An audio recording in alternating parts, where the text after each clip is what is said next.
Do you guys see it? Do you guys see it up here? Isn't it beautiful? So, I know a lot of people watch on the Midwesterners stream and on the House Republican stream. They can't see it, so we put it right here. We put the color portrait up, and, I couldn't figure, all of these are black and white. And so I said, why don't we put one up? See, I think, because you come in this room, and a lot of groups, we cycle a lot of people through here. They don't know who the current speaker is. And so what they used to do is they used to wait until the end of the term, and, like when Wentworth was here, it was like the last day, or when Tate was here, and there'd be like 4 people here, and they would unveil the new portrait at the end. And I said, why? We're going to be here a long time. I mean, it would be like 6 years from now we would unveil the portrait. So we just said we're going to put it up now, and I think the current speaker should be in color, because the groups come in here and they look at Howard Nugent. And by the way, Howard Nugent, he wants me to be here for 6 years because he's going next. So see, they take the last one off and they put it somewhere. So he really wants me to hang on. But we put this up. I thought the media would really enjoy it if it was up here every day in color. And and then probably, they'll probably, what do you think? They'll keep it in color, Beth? Or you think when I leave they'll turn it to black and white? Yeah, we'll find out. But it could always be color. But they'll probably turn it to black and white after I leave. But for now, I think it's good for the school groups. They come in and they see it, and everyone is very happy about it. So I guess this is the official unveiling. And I couldn't think of a group of people I'd rather have here for that more than the Lansing Press Corps. So great to have you all. But yeah, we've been doing a lot of great things. So I appreciate the Detroit News reporting that I lost my voice. That was great. And then last week we wanted to give Bill G the opportunity to kind of shine with his rules report. He did a great job. And I don't know, I know Gideon always tells me that the media doesn't like coming to these every week, and so I thought maybe we won't do them anymore. So we took 2 weeks off, and then I read Gongwer, and I said, Gongwer is losing its momentum, and we're going to have to do this, because I read this story in Gongwer, and it's totally off base. On the Weekender, they have no idea what's going on anymore. And I realized the press needs these press conferences to be informed about what's going on. So we're bringing them back after 2 weeks off, and we'll probably do them every week, because I just see what happens when I don't do them. The press is way off in left field. No idea what's going on. But anyway, so yeah, we'll talk a little bit about a few things. Number one, did you guys see the pictures before this, the press? Pretty good pictures. So we had a great trip to Washington, D.C., and a very sharp Washington, D.C. reporter for the Detroit News who was there. And of course, I can't go anywhere with a Detroit News reporter where Mauger doesn't plant a question. So there were some unfair questions, but this D.C. reporter actually was pretty good. I think his name's Grant. He's actually pretty good. I think he wrote a pretty good story. It wasn't a great headline. They lie in the headlines, but the story was pretty good. And yeah, we had a good trip, and I think it was perfectly timed with Governor Whitmer traveling to Australia. If you're going to pick a day to go to Washington, D.C. and meet with the cabinet and a lot of the departments and meet with the Domestic Policy Council, picking a day when Whitmer is in Australia is actually a pretty well-coordinated day, because you can't get a budget done without Gretchen Whitmer. We all know that. But anyway, I think it was really important, and when we were there, we had some really important conversations with RFK Jr., with Secretary Lutnick, with Secretary Scott Turner from HUD, and Linda McMahon from the Department of Education. We also met with a lot of the department liaisons for intergovernmental affairs. And so I think what's really good, just going through this, obviously I've had very strong relationship and ties with the White House. And in my prior visits to Washington, they've been pretty productive. And there's a lot that the House Republicans have done and are instrumental in bringing Selfridge to Michigan, bringing the new fighter mission from to Selfridge, a new fighter mission for Michigan, the Asian Carp. And I'll just say this, I don't think that you see those things necessarily happening if it's not for alignment, right? So I think when President Trump is looking at some of these things, he's looking and seeing alignment between Governor Whitmer and House Republicans and some of our key congressional leaders, people like Lisa McClain and John James. And when he's seeing everyone in Michigan kind of getting their ducks in a row and working together, it just makes it so much easier to get him to act quickly in his administration. But, they had the 10-year anniversary of when Donald Trump got off the escalator a couple days ago, and that's basically when I endorsed him. I was a member of the state committee, the Michigan Republican Party. I was a very prominent Republican, and I supported him that quickly in 2015. So it's been a 10-year ride supporting President Trump. And so I do have very strong ties with the White House, but really taking those ties and strengthening them in each one of these departments, getting to know the liaisons, getting to know all of the people, the cabinet secretaries, some of their chiefs of staff, really drilling down into these departments. And then, with me, before it was just me that had these really strong ties, but when you're amplifying that and you're bringing 40 legislators and you're strengthening the ties for them and you're building those bridges for them and doing that with a lot of county commissioners across our state, when you're doing that, it's just amplifying, I think, the opportunities for Michigan elected officials to really make Michigan's voice heard at the federal level. And one of the biggest takeaways for me is how President Trump and his administration is so laser focused on helping Michigan. And it's not just what I and the governor did on Selfridge and on the Asian Carp, but you go and you look at this really important permitting for the potash mine. We saw the House pass a resolution on that to bring domestic sources for some of these key materials that have been largely coming from China and Ukraine and countries like that. Really critical to our agriculture. The work that I did with a few of our members, Luke Meerman and David Preston, really pushing to keep this coal plant open in West Michigan, and you saw Trump's Energy Dominance Council come through on that, which is a really positive thing for our state and really positive for our energy for the Midwest.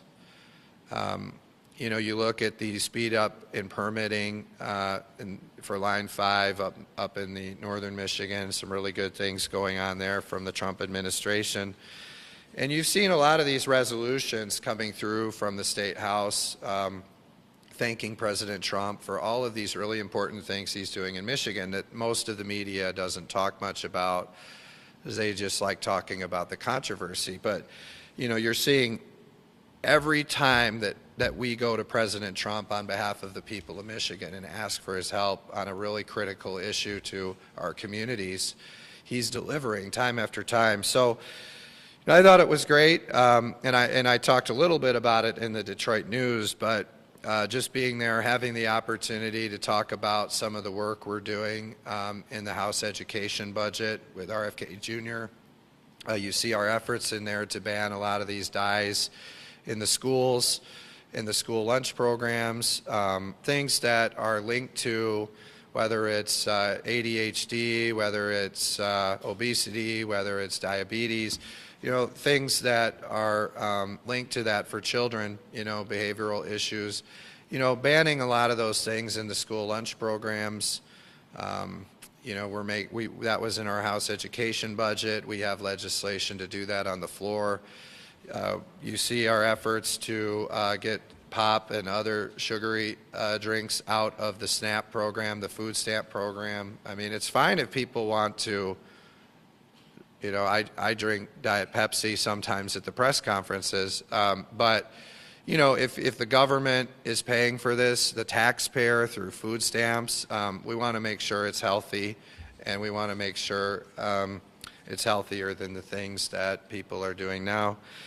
So there's a lot of alignment there, you know, with the Department of Health and Human Services. Obviously, you know, I think a lot of us are very supportive, especially me, of efforts to require people work or seek an education when they're receiving welfare programs like Medicaid. You look at this, and I think it's really important that, you know, I mean, these programs were created, let's say it differently. These programs were not created for able-bodied men to be on these systems for years and years and years. That's not what they were created for. I mean, you're seeing so many people on Medicaid. It's actually really difficult in many cases to get the services promptly. It's very hard because, you know, not all providers accept it, and there's a lot more people on it than probably were intended when it was contemplated. We're looking, and they're on there for years and years and years with no end in sight. So for us, you know, there are a lot of people that should be on the program, and we want to protect that service for them. Unlike what the Senate Democrats did in their budget, where they kicked 60,000 of those people off of Medicaid. They took Medicaid away from them in their budget. We believe everyone that has a legitimate need should be on Medicaid, but the thing is, when they won't seek a job and they're able-bodied adults and they won't seek education, you know, they're not doing anything, and they're on for years and years and years. We need to do something about that, because these are taxpayer dollars. People work really hard, give this money to the government, and then the government spends more and more and more and more of this. And if you look, it's a very large part of our budget at the state level. It's like $25 billion out of a $80 whatever billion budget, depending on whose budget it is. You think about that. That's a big program being really abused by a lot of able-bodied people, adults, who could seek work, could seek education, could volunteer, could contribute to society. People that are not seniors, people that are young and could easily find work, that won't do it because they're getting a lot of these welfare programs. I'd also talk a little bit about the food stamps program. Some people call that SNAP, but I mean, it's the food stamps. You know, I mean, you look at this, I mean, Governor Whitmer and the state of Michigan have been paying this out to all kinds of people that are not eligible under the federal requirements, getting all kinds of waivers. I mean, really, waivers has become the norm. So they create a law that basically says you need a certain criteria to be eligible for food stamps. And then the Whitmer administration goes out and just says, okay, we're not going to follow the law. We're just going to get a waiver for everyone.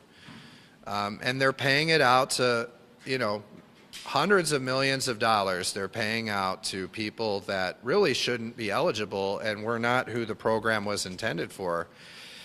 And then they complain when the federal government is trying to rein that in and ensure that the people that are most needy are the ones that receive it. So I actually applaud what President Trump and the federal government is doing, because we really need somebody to come in and rein in this out-of-control spending going on with the Whitmer administration. And, you know, whether it was the unemployment agency during the pandemic, whether it's all these welfare programs now, I mean, we see all kinds of fraud paid out. I mean, it was very interesting when you look at the the oversight subcommittee that Jason Wolford chairs on a lot of these public programs.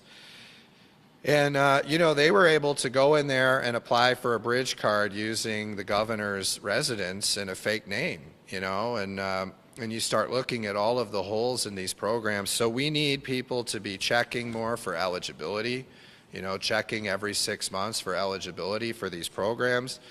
I'm not convinced that the Whitmer administration is doing all of the proper checks that are needed to ensure that only eligible people are receiving welfare programs, whether it's food stamps, whether it's Medicaid, whether it's cash assistance, something we saw the Democrats expand on their way out last year.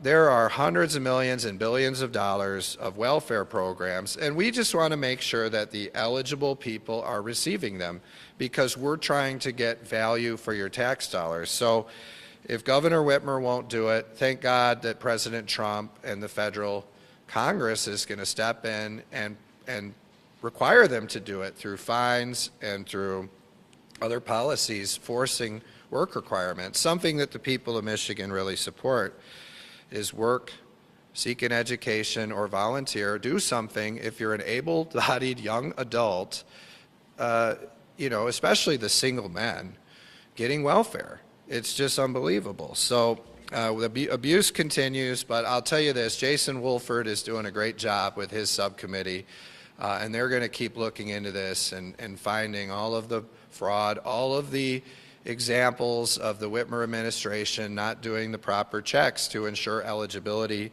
and when they're not paying out accurately and timely, it's not good. I think we had a really good few conversations with Secretary Lutnick. It's very clear that Trump's tariffs are working. When I was at the Detroit Chamber Conference, I talked to a number of suppliers, automotive suppliers, who were telling me because of Trump's tariffs, we're actually getting a lot of inquiries for new manufacturing opportunities with a lot of the OEMs and with some of the bigger suppliers. And they would tell me privately that President Trump's tariffs are working. I also look at the recent announcement by General Motors that they're taking some from Mexico and other places, manufacturing and bringing it back into the United States, into Michigan and into a few other states.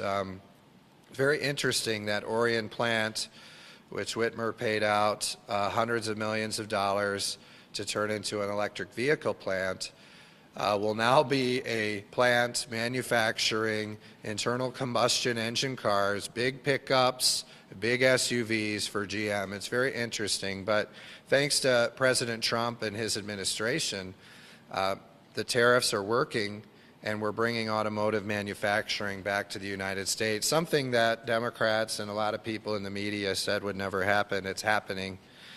I also heard a lot while I was there at the conference about the real opportunities because of President Trump's policies with China and the drones.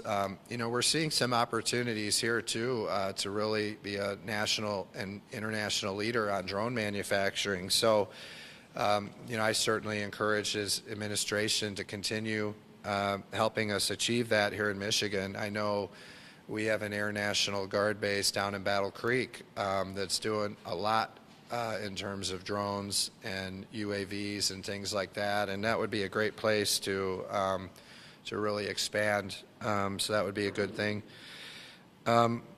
We had some great conversations with Secretary McMahon and the Department of Education.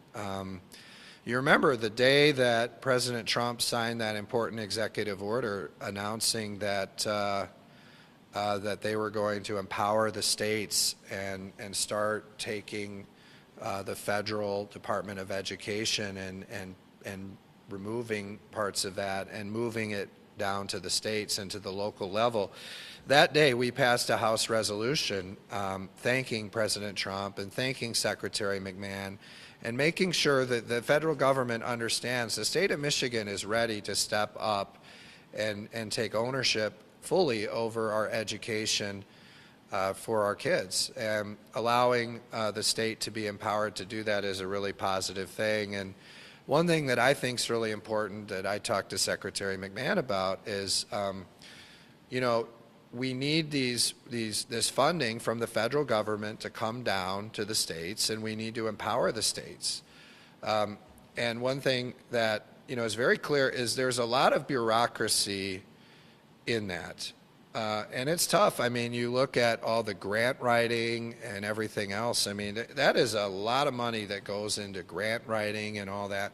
We're not going to have any of that anymore. When this is fully executed, you know, the money will get pushed down to the states, and the states will have a lot of discretion on how we're going to spend that grant money to ensure that all the federal money is spent appropriately to help our local schools here in Michigan. And I think Michigan is much better situated to make these decisions than Washington, D.C. So I was really happy about that. You look at, you know, remember when Gretchen Whitmer passed her administration new rules that would increase the cost of housing by 15% in Michigan? Just a few weeks ago, they rushed that through. You know, and so you see a ridiculous regulatory environment in Michigan under the Whitmer administration that's really making the cost of constructing a home much more expensive. And so we had some really good conversations with Scott Turner, the director of HUD, talking about affordable housing, regulatory reform, and some of the great things in the big beautiful bill on opportunity zones and great things there. You know, I think talking with the Domestic Policy Council, there's a lot of alignment. I'm really hopeful that we'll get more guidance from the Trump administration on these sanctuary counties and sanctuary cities across Michigan. We see Kalamazoo County as a sanctuary county. You know, Wayne County's making progress, but they haven't quite got there yet on their detainer policy with ICE. And then what happens? They put them up on the website, and then all these counties and cities do the same thing they do to me, is they say, oh, we're not sanctuary counties and cities. So you know, I'm really looking forward to seeing that list come up again, and much clear, a very clear guidance to those cities and counties of what they need to do to get off that list, because they all have sanctuary policies, especially in their jails where they don't honor ICE detainers. And then when they're called sanctuary jurisdictions, they all, why am I a sanctuary jurisdiction? Well, because you have sanctuary policies, especially in your jails where you don't honor ICE detainers. So I'm really pushing and encouraging the Trump administration to come out much stronger on that. We need to do more about these prosecutors that are not enforcing laws. And I'm hopeful we'll see more from the Trump administration on that, and we can partner with them on that.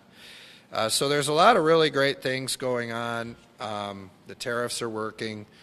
You know, I think there's a lot of great things going on in the Trump administration, and there's a lot of things that, you know, that we shared with them about helping the state of Michigan. So it's actually a very productive trip.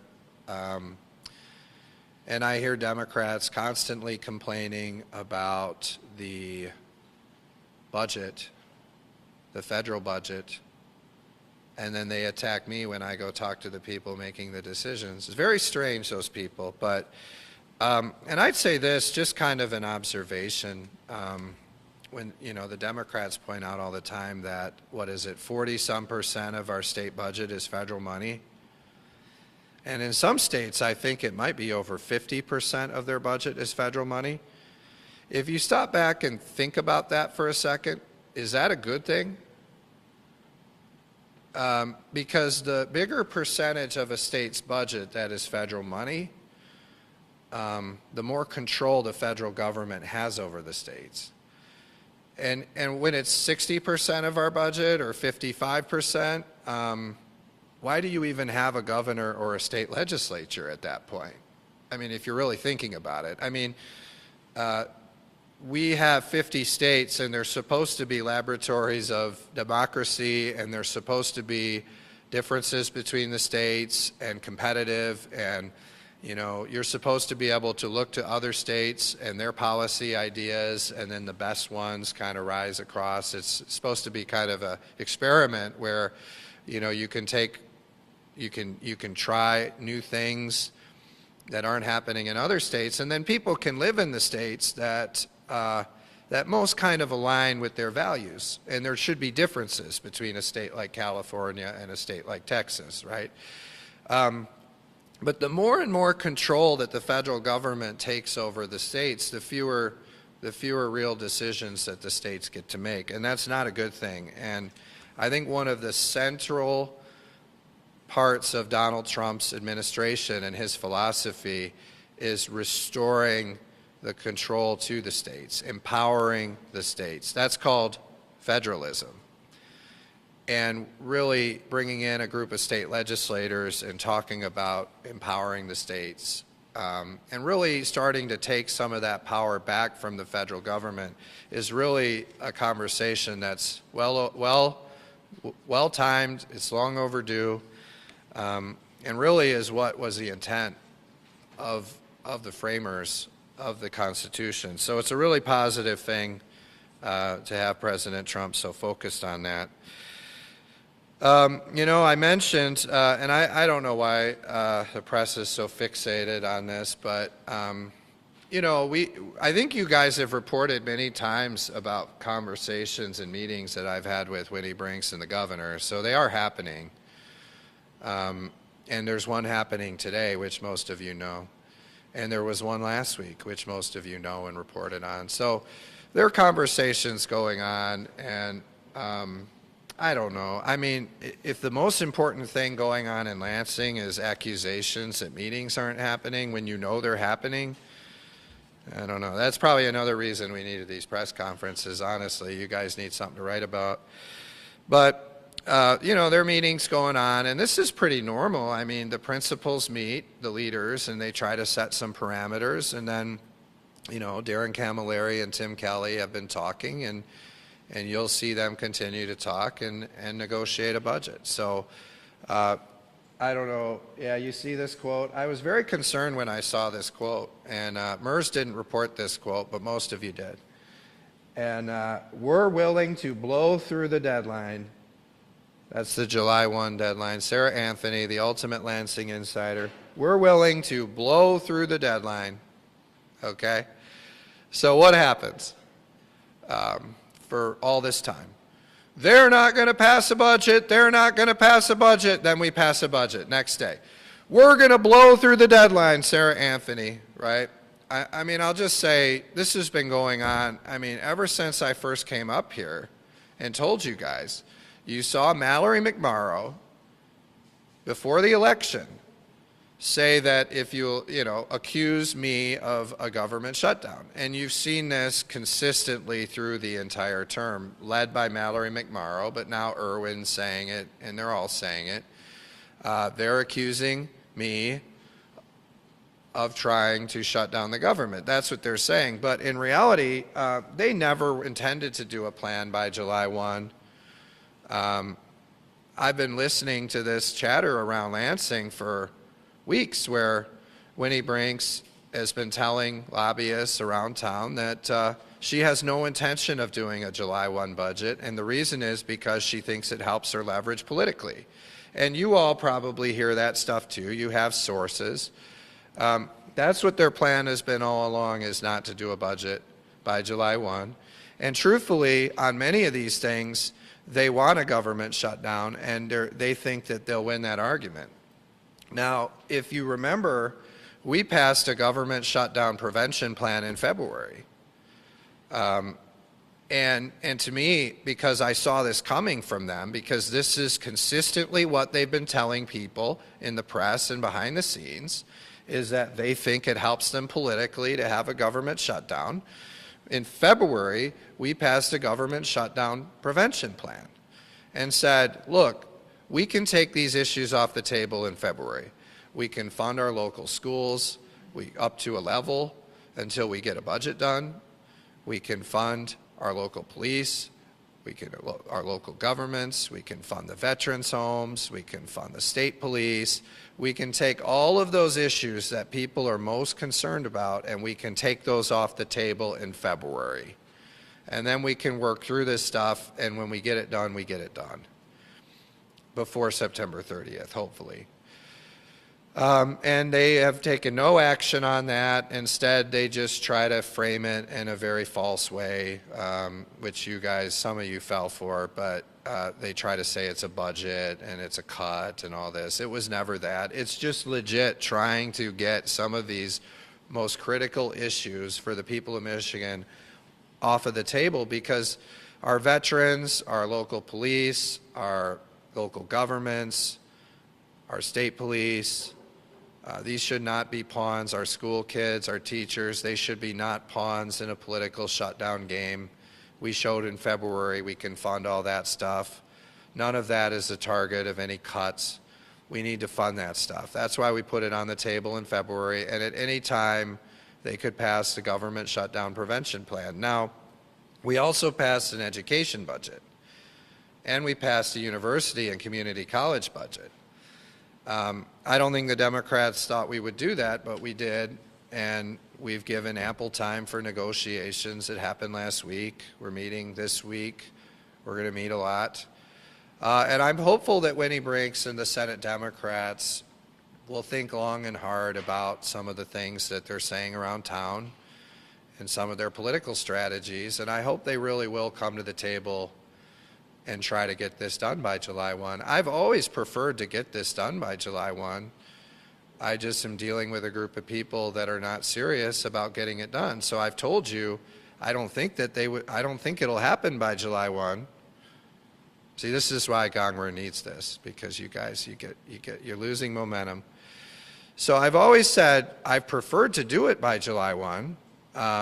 I just have not thought that these people will do it by July 1, and that's why I've told you consistently that, I think it's going to be much later. But we've got two budgets on education and higher ed, and I really hope we can do it by July 1. So we're going to try in good faith, and we'll see what happens. But they just want to blame me, right? Every time they blame me, they make it very personal. Just like they did when they sued me and lost. They tried to make it very personal. They tried to serve me in front of the cameras. Everything they say is like, Matt Hall is doing this. You notice that? They do that. But ask Tim Kelly, ask Ann Bolin, ask people. We're a very unified caucus, and we have a plan. And truthfully, the reason they're so upset is because we outmaneuvered them. We came up with a way to fund the local school districts 20% more than them. And we got rid of all the pork projects and earmarks for the lobbyists in the budget. And, if I'm Darren Camilleri or the Ultimate Lansing Insider, Sarah Anthony, or the Senate Democrats, that creates a problem for them. Because you look at their education budget, all they want to do is tack on 3% to what they've been doing forever.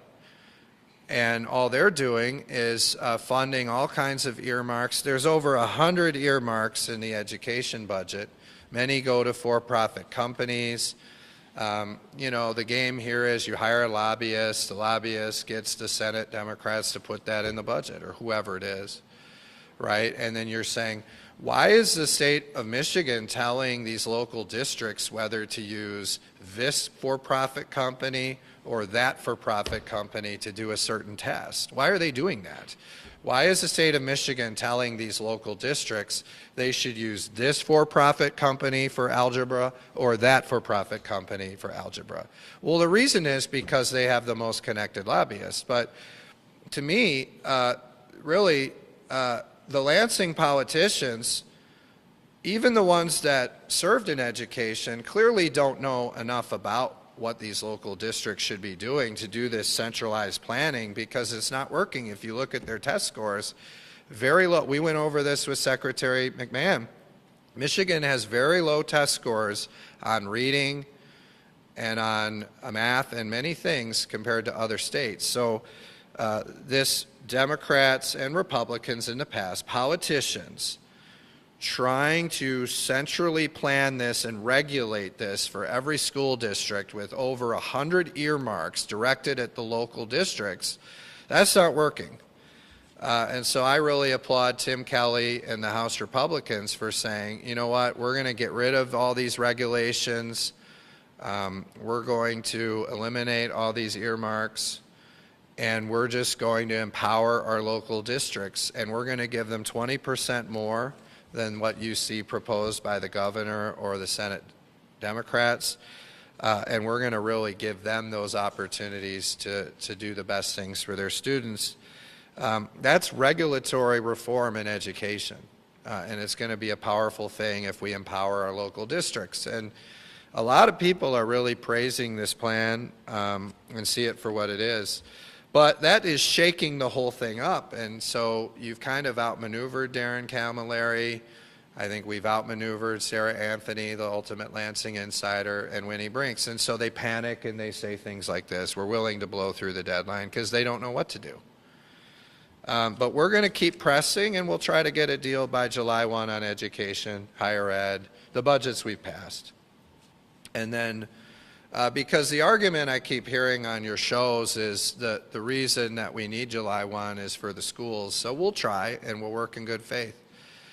But I don't know that the media should accept from these people when they say the reason we can't do it is because Matt Hall won't meet with us, because you guys are reporting over and over that I'm meeting with them. I would just say, well, what proposals would you put forward to compromise? And we'll see what they say. It'll be very interesting, because you have to compromise. It's divided government now.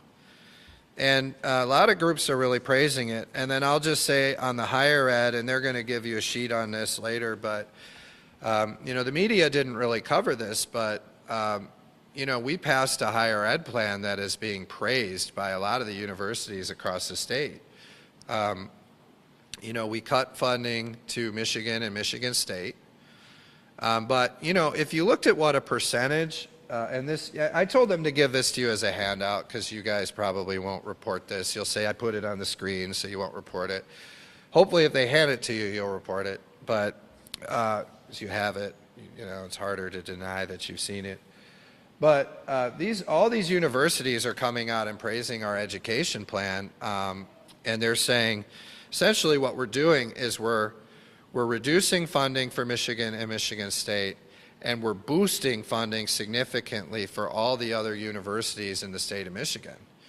Now, some people report this as cuts, but I don't know how a 20 or 30% increase, whether it was under the first House proposal or the second House proposal, is a cut. It's consistently been an increase in every single one of these universities. And you see Michigan and Michigan State are denouncing it, and maybe their association that they control. But the universities, one by one, are praising it. All of them, pretty much. And essentially, if you look at the University of Michigan's budget, and I mean, they're getting more in their interest on an endowment, I believe, than our appropriation to them every year. Okay, so for a university like the University of Michigan, the state allocation is actually a very small percentage of their budget. Now, if you compare that to one of our regional universities, it's actually a very high percentage of their budget. And if you saw the numbers and said, okay, if you go to Michigan or Grand Valley, how much do you get per student? They're very different. And why are they different? The reason is because of which politicians were powerful in the 1970s and 80s. That's what our higher education budget is based on.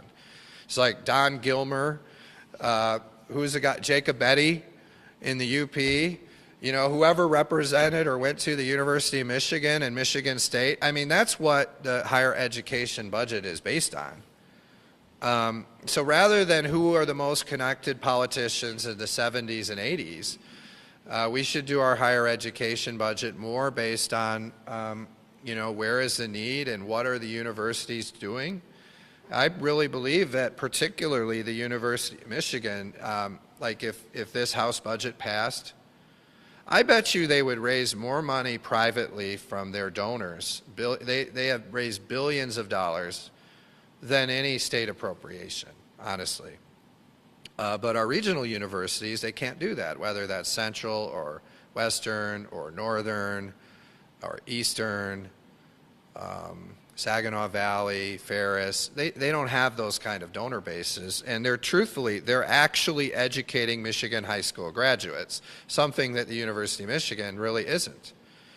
I think you look at this fiasco with some of their board members and Santa Ono, and you say, this university is on a pretty bad track, and if Santa Ono is too conservative for this university when he's actually very liberal, and you saw what happened to him in Florida, who's the next president going to be?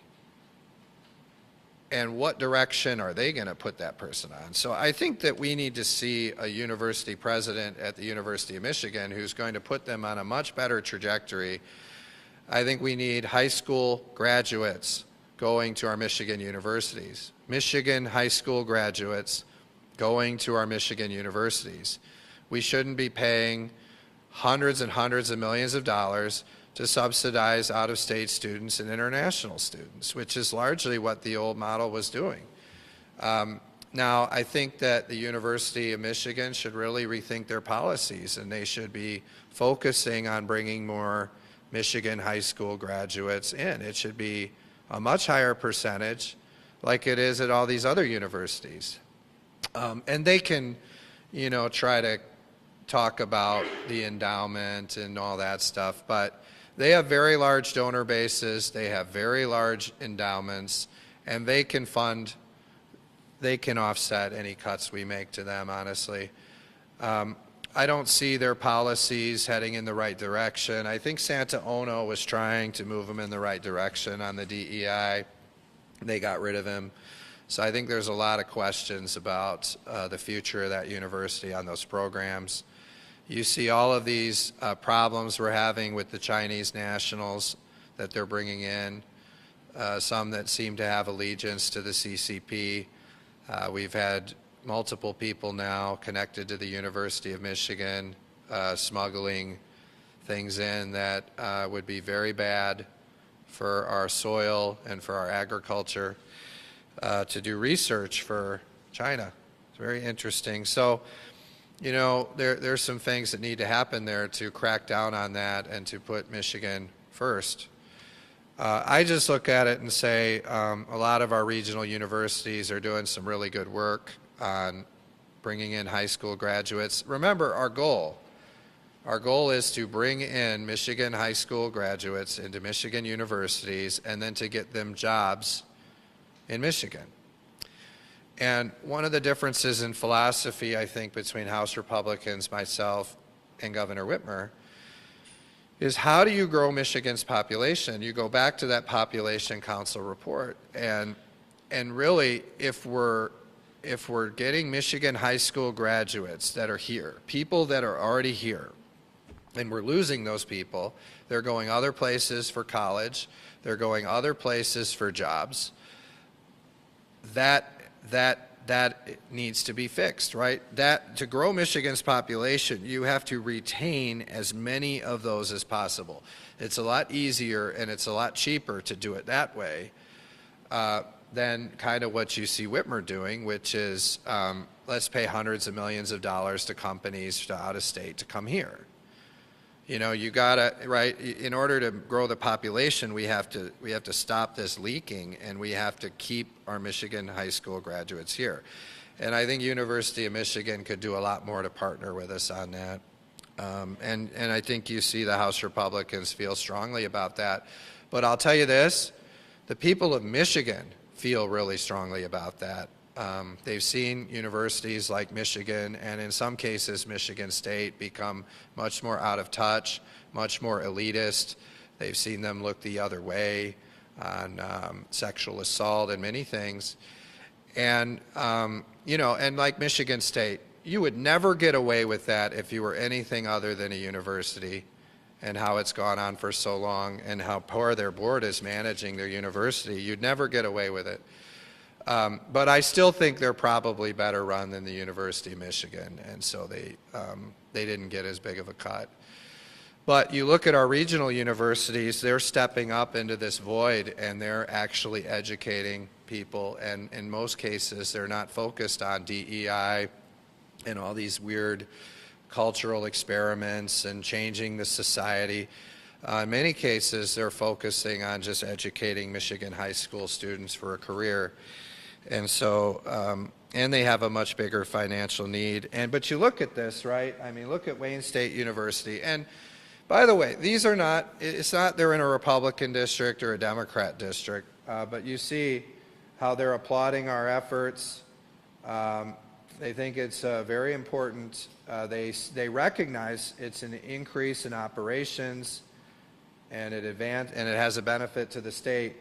So you see a lot of positive things going on, and you see the universities have different views on this. A lot of them see what we're doing and are very positive, even though Michigan and Michigan State aren't. And you see Central Michigan University, I mean, they specifically thank me. And, you know, I'm not really a friend to Central Michigan University. I mean, I'm a Western Michigan Bronco, and so they're a rival of mine, but they're praising me even. So it has to be a really good plan to get Central Michigan to praise me. But hopefully you see these quotes, and there are a lot of other ones. I don't know if Greco's here, but there are a lot of them. Western had one. I think Michigan Tech had one. A lot of them had them. Oh, you got them there? Yeah, Dakota knows every single thing the universities have said about this plan, but nobody reported that, so maybe they will. So there's a lot there. I don't think I'll go on any longer. So what do you guys want to ask me? And it's okay if you don't have any questions. What would you say are your non-negotiables in the education budget since you passed so far as you're heading into negotiations later today? Well, we'll see. You know, I'm going to tell Winnie Brinks, and then I'll let you guys know. But I don't know. I don't know if I should tell you before I tell Winnie Brinks. What do you think? She thinks I should. But you know what it is already? You have it in mind? Well, I just say that, you know, we have a plan. We've had a plan this whole time. And that's where I don't agree with the Gongwer reporting, because, you know, the House Republicans have had a plan this whole time going into the negotiations, and we've had to craft that plan knowing that the Senate Democrats were not serious about doing a budget timely and wanted to shut the government down and blame us. I mean, because they think that that will help them politically, right? And so we've had to operate with a plan knowing that that's what their plan is. But I don't know. I think that we'll make some progress. I think we'll get an education budget by July 1. And I'm actually going to work in good faith toward that, rather than just blame other people. I mean, that's their plan. And if you guys talk to people around town, you'll know that's their plan. And you all have sources, so you probably already know it. But we can still outmaneuver them with their plan and get them to do it by July 1. And then we'll work the rest of the budget from there.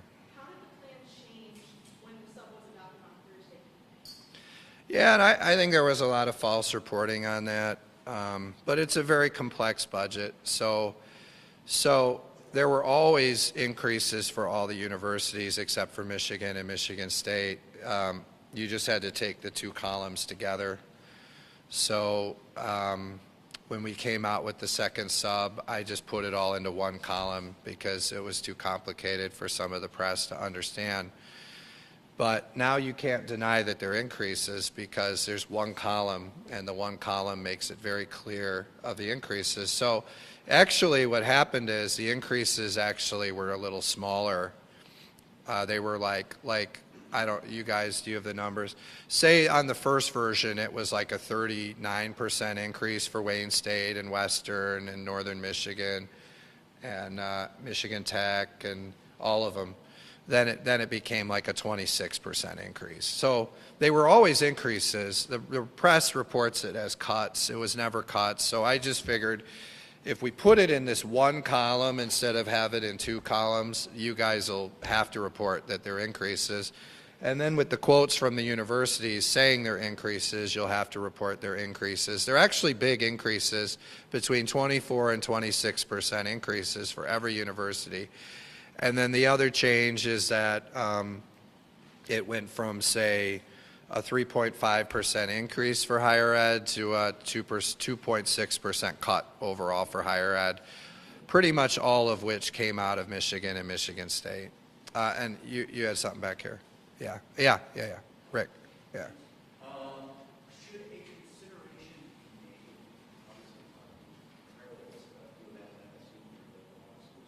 should a consideration be made for universities that do a lot of research that are, research universities? I think that the priority in funding, you need to look at a few things. This is not a formaic, is that the word? Is that a word? Or did I make that up? Formaic? Do you think that's a word? Formulaic? Yeah. No, and Jordan's one of the most intelligent people in the Capitol, so I'll trust you on that. Formulaic. Yeah. I bet you'll put that quote in there. But no, she is. She's really intelligent. So thank you for that. So formulaic, it wasn't formulaic back in the day, and this one's not formulaic. It's just you kind of look at the policies, right? Michigan isn't educating enough Michigan high school graduates. They have a very poorly run board. They pushed out a university president who was probably the best one they've had in a long time. Even though he was very liberal, he was much more conservative than the direction they want to go. They clearly want to go in a more radical left direction that's going to put a target on their back. So I appreciated what they were doing on DEI and some of those things to try to move away from some of those radical left positions, and then they ousted their president, and now they're on the wrong track probably. I don't like what they're doing with bringing in so many Chinese nationals that we're now learning are not properly vetted clearly. I mean, we want international students, but they're not vetting them properly because the ones we keep finding are doing very, very bad things.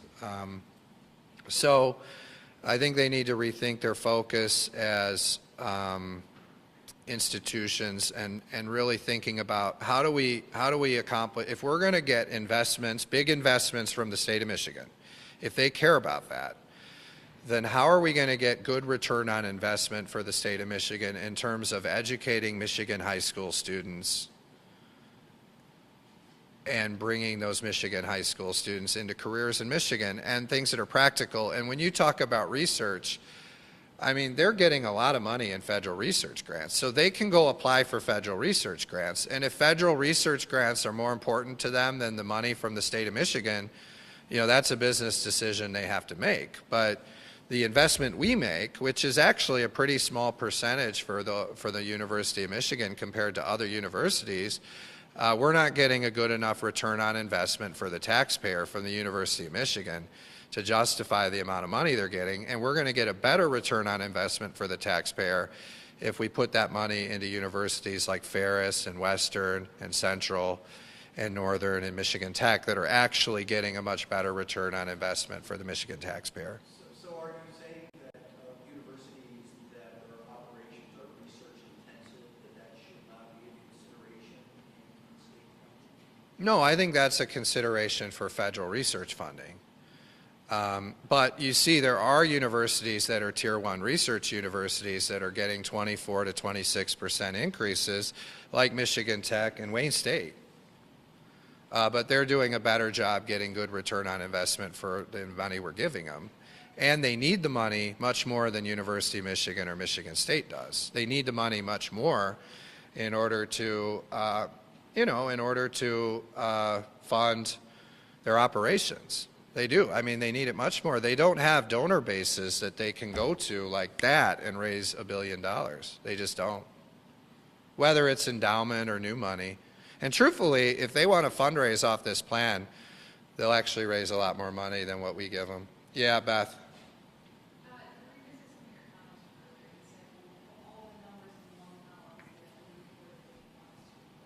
Yeah, it's an increase. Does that mean you would directly HFA on compared their analysis of that budget?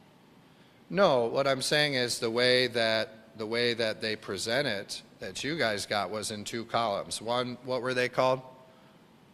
It was the plan. It was the original plan. Yeah, that was the HFA analysis. Yeah, there are two columns, and no, I don't give them that kind of direction. What I'm saying is you put it in one column, so you do it the traditional way.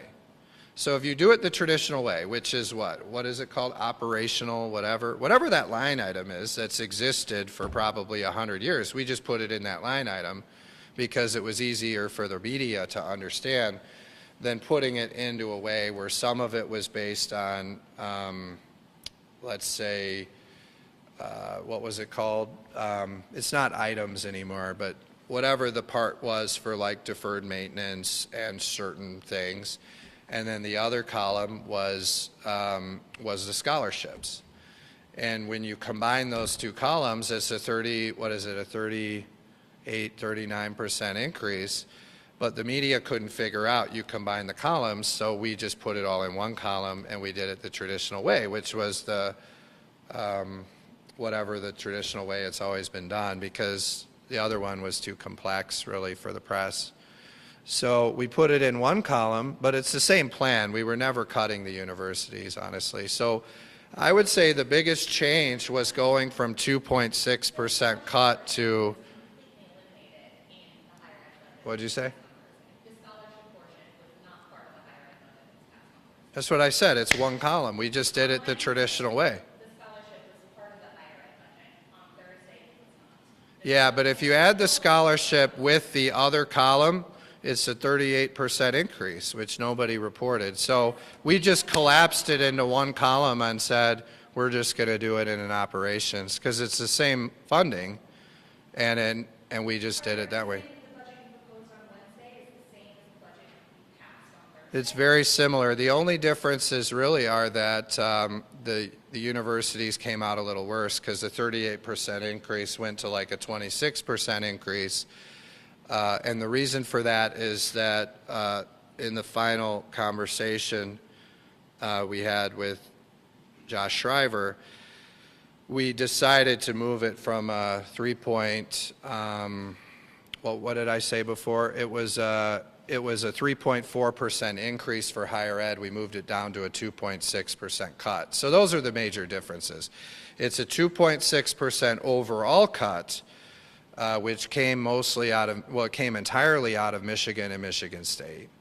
And then rather than have two complicated columns that were causing this sort of confusion, we just put it all in one column and made it the traditional way, which is just a direct appropriation instead of splitting it into one appropriation that was for like buildings and one that was scholarships that went to operations. That's what I'm trying to explain. You just blew your mind. Well, think about how frustrated I was. I gave them a 38% increase, and every one of you people are saying it's a 50% cut. So we just put it in one column, and now you have to report their increases. And if you read the quotes, they won't deny it. I know, but you falsely report on it. Well, most of that is drafting. You guys know that. So when we made the call at 4 p.m. that this is what we were doing, we sat around and waited for the drafting. But you want to get the drafting right, because if you don't, then you wind up like this Senate Democrat.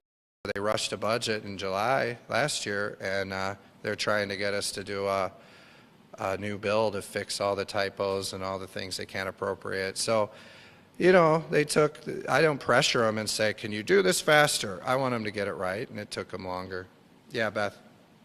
Are you aware of what security changes the capital commission made and why are you not? Yeah, it's a pretty interesting question. So I am aware of some of it, and I would just say this for the media, like I just say, I've taken the security very seriously since I became Speaker, and the Democrats have made it very personal with me ever since really the walk-off. But actually, no, for about 2 years they've made it very personal with me.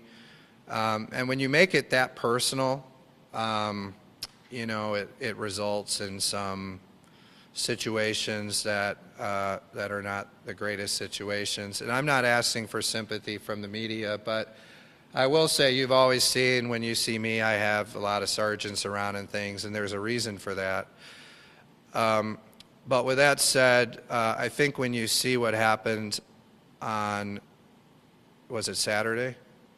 Or was it Friday? Over the weekend, and the tragic situation in Minnesota, and you see some of our Michigan federal legislators and others on there, and it is important to step back for a second and think about, like, if, even though I strongly disagree with some of these politicians, right, you think about some of the things like Dana Nessel's been through, right, and I strongly disagree with Dana Nessel, or Lori Pahutsky, right, you see some of the things she's been through, right, and I strongly disagree with her. But they have been through legitimate stalking and threats and things like that, and there are Republicans who've gone through that too. The media doesn't usually focus on that, but there are. These are very serious things.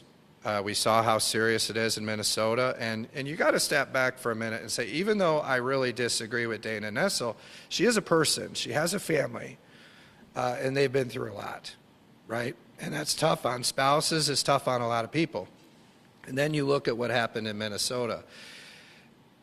And every one of the politicians personalize that in some way. And they see how that could be them and their family members personalize that. So we have to take a step back from that for a second and then say, and I didn't advise the Capitol Commission on this, but I did appoint Terry Land to the Capitol Commission. And if the Capitol Commission is telling me, look, there's some security things here that we don't want to broadcast to the world because of stuff like that, then I'm going to have their back on that. I'm just, yeah, and I don't know all the details on that. They made the decision, but I'm supporting their decision because I just say, you just saw why there's a need for more security up here. These guys come up with a plan for security, and they don't want to telegraph all the details, and then the media attacks them for that. And I think that you see what just happened, and you say, well, maybe they don't want to share every detail. So when they told me about it and explained their rationale, I just said, fine. You know what? I appointed Terry Land to this commission. Now, 4 of the 6 people are Democrats, but I appointed Terry, and I guess I technically appointed Scott Starr. The House voted for him, but I recommended him. And that's the decision they made. I'm going to support them on it. In terms of what becomes public and doesn't, you'll have to ask somebody else on that. I don't know. I mean, you would think that it would come public in some budget somewhere, but I don't know.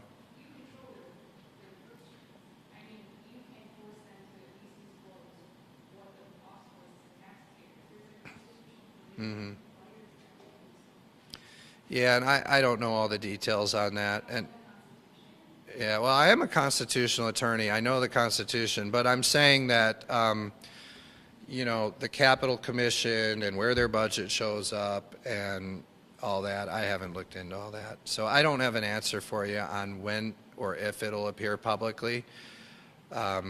I just know that I agree with them on, I'm going to have their back on, it was their decision, but they have reasons. And that was before the Minnesota thing. And then I would just say that, we take it very seriously here. It's something I've actually been working on for many months, is enhancing the security here at the Capitol in the House, because I do control the House budget. Now, I influence a part of the Capitol Commission because I appointed Terry Land, who's doing a great job, and Scott Starr is on there because he's the House clerk. But I do know that I control the House, and we're working very closely with the House Business Office and our Chief Sergeant Priebe, and we're looking at, and we have been for some time, enhancing some security around the Capitol and around the area for the House members. So You know, I'll talk to you more about that at press conferences. Your question about the commission, I just haven't really gotten into the weeds of that to know the answer on the disclosure part of the money. Yeah. Yeah, I just had a quick clarifying question just regarding July 1st. I know we're looking to goals and have a budget deadline, and then once you start taking questions, you mentioned that you were looking to wrap up education budget. I just wanted to kind of clarify what the goal is. Is the goal to have everything done by July 1st or just the education budget? Yeah, so I think that a realistic plan is to try to do the budgets that pass the House by July 1. It's kind of confusing because there's K through 12, community college, higher ed, MyLeap, and then there's like Department of Education. So it's kind of confusing because there's two departments of education. They call one MyLeap. So, you know, let's see if we can get those done by July 1. But I think the most core is the K through 12, and we'll make I've said for a long time, I think the whole time, we'll make a July 1 run at that, and we've always wanted to do it by July 1. I'm just saying with this group of people, it's not realistic because they aren't serious about it. But maybe we can do it on that one. And then on the rest of them, and by the way, we never intended to cut education, and I give the media some credit because some of them reported our K through 12 budget is actually bigger than the Senate Democrats. It's bigger. And it gives 20% more to these local districts, and it gets rid of all the regulations, and it empowers them to do the best things for their district, because it's not working when the politicians up here are getting together with the lobbyists and deciding it. That's not working. And you hear people like off the record say, no one is proposing anything different in education. Okay, well, that's the Senate Democrat budget for the most part. This is a pretty radical difference in education, is eliminating the regulations, empowering the local districts, getting rid of the earmarks. And then when you couple that with some of the bipartisan bills that moved through the House, whether it was making phonics the official standard of Michigan, whether it was having State Department of Ed recommended curriculums that are peer reviewed, whether it's you know, going to a different testing model that gives feedback earlier rather than the M-step at the end of the year, and then at the end of the year they don't get it till next year, and then what the hell do you do with that? It does, you know, rather than reviewing it throughout the year so you can track improvement, dual enrollment for skilled trades, focusing on real life skills and modernizing the Michigan Merit Curriculum. We didn't decide to, look, with this group of people, I mean, Whitmer is there for 2 more years. You know, a lot of the big, bold stuff that Whitmer's doing, she's already kind of done. And we're in those last 2 years. We're in the last 2 years of Brinks and this Senate Democrat majority. And I just say that